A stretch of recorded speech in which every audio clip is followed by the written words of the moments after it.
మధ్య కాలంలోనే తెలంగాణ రాష్ట్ర అసెంబ్లీ సమావేశాల్లో రాష్ట్ర ముఖ్యమంత్రి రేవంత్ రెడ్డి గారు వాళ్ళ రాష్ట్రానికి సంబంధించిన నీటిపారుదల ప్రాజెక్టుల గురించి మాట్లాడుతూ ఒక ముఖ్యమైన వ్యాఖ్యలు చేశారనమాట.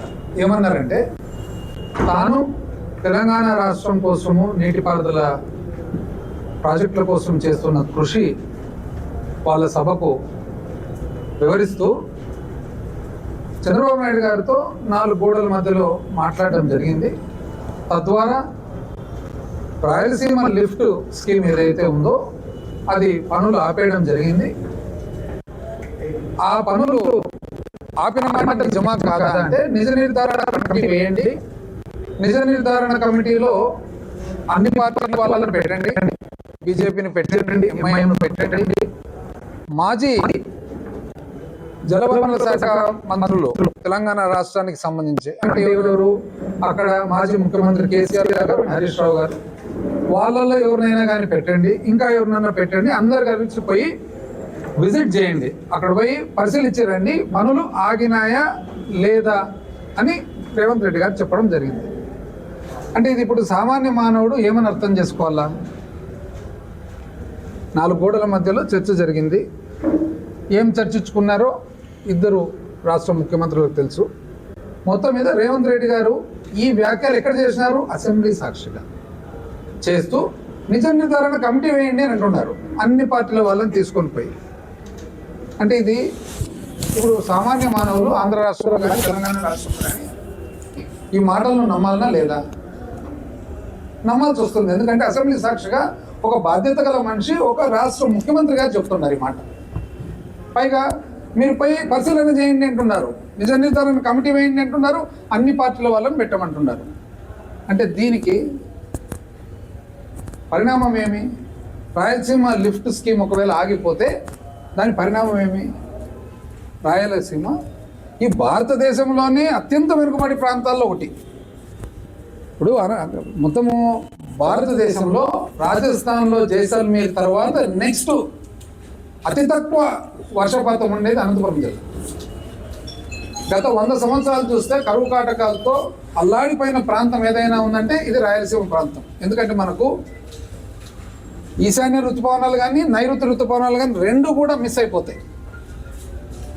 అందుకోసమే మొట్టమొదటి నుంచి కూడా ఇది చాలా వెనుకబాటుతనంలో కూరుకొని పోయిందన్నమాట.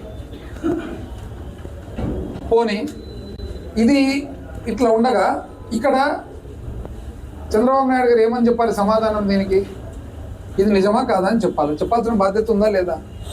ఒకటి రాష్ట్ర ముఖ్యమంత్రి, ఆంధ్రప్రదేశ్ రాష్ట్ర ముఖ్యమంత్రి. ఎందుకంటే ఇది ఈ ప్రయోజనాలు ఎవరు? రాయలసీమ లిఫ్ట్ ప్రయోజనాలు ఎవరికి? ఆంధ్రప్రదేశ్ రాష్ట్రానికి. రాష్ట్రం తర్వాత ఎవరికి రావాలి? ముఖ్యంగా రాయలసీమ ప్రాంతానికి. చంద్రబాబు నాయుడు గారు ఊరు ఎక్కడ? రాయలసీమ ప్రాంతం కాదు. కాబట్టి ఆయనకు అదనంగా ఉంది బాధ్యత. ఇప్పుడు రాజకీయాల్లో కానీ ఏ ప్రజా సేవలు కూడా దేశానికి ఎంత మనము ప్రాముఖ్యత ఇస్తామో, రాష్ట్రానికి ఇస్తామో, ప్రాంతానికి ఇస్తామో, మన ఊరికి కూడా కదా, జన్మనిచ్చిన ఊరు. సమాధానం ఏమని ఇంతవరకు ఎన్ని రోజులైంది కదా, 10 రోజులైంది, సమాధానం ఎక్కడైనా ఇచ్చినారా? ఇవ్వకపోగా ప్రెస్ మీట్లు పెట్టడం, ప్రెస్ కాన్ఫరెన్స్ పెట్టడం. 22 టీఎంసీనే కదా మీకు ఉండేది, దాన్ని ఏ విధంగా తీసుకుంటారని ఒకరు. నీటిపారుదల శాఖ మంత్రి ఆయన అయితే నవ్వుకుంటూ ఎక్కిలించుకుంటూ ఎవరు నీకు 15, నీకు 15, నీకు 18 అని చాలా పాపులర్ అయినా చూడండి. అతి ఫాస్ట్గా పాపులర్ అయిన మనిషి ఆయన. నాకు తెలిసి రాజకీయాల్లో అంత ఫాస్ట్గా పాపులర్ అయిన మనిషి ఆయన ఎవరు లేరని నేను అనుకుంటున్నాను. ఎందుకు ఒకటే ఒక స్టేట్మెంట్, నీకు 15, నీకు 15, నీకు 18. ఆయన ముసిముసి నవ్వులు నవ్వుకుంటూ ఒక రకంగా చూడాలంటే ఎక్కిలించుకుంటూ రాయలసీమ లిఫ్ట్ గురించి మాట్లాడుతూ ఉంటే ఏమన్నా దీంట్లో బాధ్యత ఉంది? అసలు కొద్దిగా దాంట్లో బాధ్యతతో మాట్లాడుతున్నారా? అసలు వాళ్ళు మాట్లాడే లాజిక్ ఏమన్నా ఉందా? ఇంతవరకు రేవంత్ రెడ్డి గారు చెప్పిన మాట నిజమా కాదా? ఏమన్నా మాటల్లో పొరపాటుగా అర్థం చేసుకున్నారని ఎక్కడన్నా ఒక్కరన్నా చెప్పినారు ఇంతవరకు? ఇది బాధ్యత ఎవరిది? ముఖ్యమంత్రి గారిది బాధ్యత. ఆయన వచ్చి చెప్పాలా ఇది నిజంగా జరిగిందా? ఒకవేళ జరగలేదంటే ఇది జరగలేదు, ఇది రాంగ్ అని చెప్పండి, లేదా జరిగింటే ఇది ఈ విధంగా అని చెప్పండి. ఎవరంటే వాళ్ళతో ప్రెస్ మీట్ పెట్టించేది, వాళ్ళతో ఉన్న పుండు మీద ఉప్పేసినట్లుగా ఇంకా కొంత రాయలసీమ ప్రజల మనోభావాలు దెబ్బతీస్తూ ఈ ప్రాంతంలో ఉండే వాళ్ళందరినీ కూడా ఒక చిన్న చూపు చూడటం జరుగుతుంది. సామాన్య మానవునికి ప్రజలకు అర్థం కావాలంటే ఒక 2-3 పదాలు ఉంటాయన్నమాట. ఆ పదాలు అర్థమైతేనే ప్రతి ఒక్కరికి సులభం అవుతుంది. నీటిపారుదలలో ముఖ్యమైన పదాలు ఒక 2-3 ఉంటాయన్నమాట. ఒకటి క్యూసెక్. క్యూసెక్ అంటే నీటి పారుదల, క్యూబిక్ మీటర్స్ పర్ సెకండ్ అంటారు. నీటి పారుదల 10 మంది 10 ప్రెస్ మీట్. ఈరోజు ఒకవేళ రాయలసీమ లిఫ్ట్ స్కీమ్ అనేది ఒకవేళ పూర్తి కాకుంటే రాబోయే కాలంలో జిఎన్ఎస్ఎస్ కానీ, తెలుగంగ కానీ, ఎస్ఆర్బిసి కానీ, చెన్నైకి పోతున్న డ్రింకింగ్ వాటర్ కానీ, మన ప్రకాశం జిల్లా వెలిగొండ కానీ ఎక్కడే కానీ నీళ్ళు లేకుండా అయిపోయే ప్రమాదం. ఇది రాయలసీమ ప్రాంతానికి చాలా ముఖ్యమైన. దీంట్లో బాధ ఎక్కడ అనిపిస్తుందంటే ఇంత ప్రాముఖ్యత ఉన్న స్కీమును మీరు చెడగొట్టేది కాకుండా మళ్ళీ పైగా మీరు ప్రెస్ మీట్లు పెట్టి 10 మంది రాయలసీమ వాళ్ళందరితో కూడా మాట్లాడుతున్నారు. ఎంత అన్యాయం అండి. నిజం చెప్పాలంటే ఎవరే కానీ ఇతర ఏ పార్టీ గురించి కూడా మెరిట్స్ తెలియకుండా రాయలసీమ నుంచి ఒకవేళ ఏ పార్టీ వాళ్ళు కూడా రాయలసీమ లిఫ్ట్కు అగెయిన్స్ట్ అంటూ మాట్లాడినారంటే చరిత్ర వాళ్ళని ఎప్పటికీ క్షమించదు. ఈరోజు ఊరికే ప్రెస్ మీట్లు పెట్టి తమాషా కాదు, చరిత్ర ఏ రోజుకి క్షమించదు. ఈ పరిస్థితిలో ఉంటే మళ్ళీ జగన్మోహన్ రెడ్డి గారు ఎంత కృషి చేసినారనేది మాకు తెలుసు. మొట్టమొదటి 2016లో జలదీక్ష తీసిన దానికి ఆ రోజు first apex council meeting Uma Bharti గారు పెట్టి ఆ రోజు తెలంగాణ వాళ్ళను ఇది మీరు ట్రిబ్యునల్ అవార్డు ప్రకారం ఉండాలని చెప్పి ఆదేశాలు ఇవ్వడం జరిగింది. జగన్మోహన్ రెడ్డి గారు ముఖ్యమంత్రి అయిన తర్వాత మళ్ళీ రెండవసారి గజేంద్ర సింగ్ షెకావత్ గారు ఉన్నప్పుడు ఆ రోజు మళ్ళీ అపెక్స్ కౌన్సిల్ సెకండ్ మీటింగ్ పెట్టి కృష్ణానది జలాల అగ్రిమెంట్ ఏదైతే ఉందో దాన్ని అమలుపరిచేదానికి ఆదేశాలు ఇవ్వడం జరిగింది. చంద్రబాబు నాయుడు గారు పేరు ఊరిక బయటికి నేను చండశాసనని, నేను యాశాసనం, శాసనం లేదు, శాస్త్రం లేదు. మాకు తెలుసు 2014 తర్వాత ఆయన ముఖ్యమంత్రిగా ఉండగా ఇదే చండశాసనే కదా రాత్రి మళ్ళీ విజయవాడ పోయిన తర్వాత ఆ రోజు జరిగినది ఏమి? ఎప్పుడైతే పునర్వ్యవస్థీకరణ జరిగినప్పుడు శ్రీశైలం ప్రాజెక్ట్ నిర్వహణ ఆంధ్రప్రదేశ్ రాష్ట్రానికి, నాగార్జున సాగర్ నిర్వహణ తెలంగాణ రాష్ట్రానికి అని ఇస్తే శ్రీశైలం లెఫ్ట్ బ్యాంకు ఇది మా తెలంగాణలో ఉందని చెప్పి తెలంగాణ వాళ్ళు లెఫ్ట్ బ్యాంక్ శ్రీశైలం వాళ్ళ చేతుల్లోనే పెట్టేసుకున్నారు. వాళ్ళకి ఎప్పుడు కావాలంటే అప్పుడు పవర్ జనరేషన్ కింద నీళ్ళు వదిలేస్తారు. నష్టపోయేది ఎవరు? రాయలసీమ. ఎప్పుడైతే నాగార్జున సాగర్ వాళ్ళ నిర్వహణ ఉందో ఇది మా నిర్వహణ ఉంది కదని చెప్పి రైట్ బ్యాంకు లెఫ్ట్ బ్యాంకు 2 వాళ్ళ కంట్రోల్లో పెట్టుకున్నారు.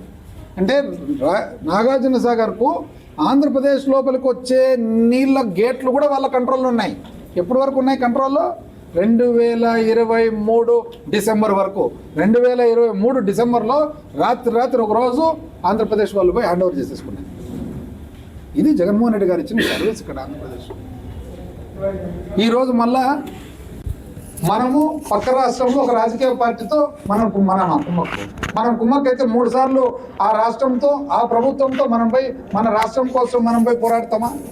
ఒకటి గుర్తుపెట్టుకోవాలా, అందరికీ అన్ని రాష్ట్రాల్లో స్నేహాలు ఉంటాయి, అందరికీ అన్ని రాష్ట్రాల్లో బంధువులు ఉంటారు, అందరికీ అన్ని రాష్ట్రాల్లో ఉంటారు. కానీ ఒక రాష్ట్ర ముఖ్యమంత్రిగా ఒక రాష్ట్ర ప్రభుత్వంగా ఉన్నప్పుడు నీ రాష్ట్రాన్ని ప్రొటెక్ట్ చేసుకోవాల్సిన బాధ్యత నువ్వు ఓటు తీసుకునేటప్పుడు ఏం తీసుకుంటావు?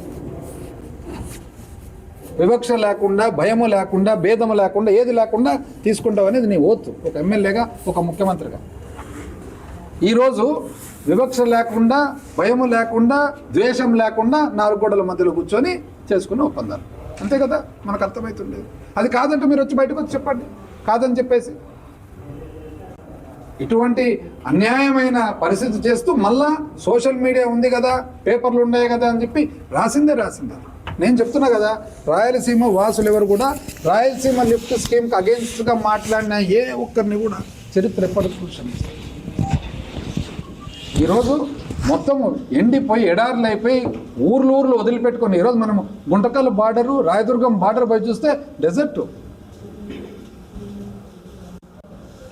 ఇటువంటి రాజకీయాలు చేస్తూ అసలు రైతులందరూ అల్లాడిపోతుంటే వాళ్ళని చూసుకోకుండా కంప్యూటరు, క్వాంటము, బ్లాక్ చైన్ ఎవరికి కావాలండి? ఉంటారు, దానికి కూడా ఉన్నారు. కానీ 70% మనుషులు ఈరోజు ఇంకా వ్యవసాయం మీద కదా ఆధారపడి ఉండేది.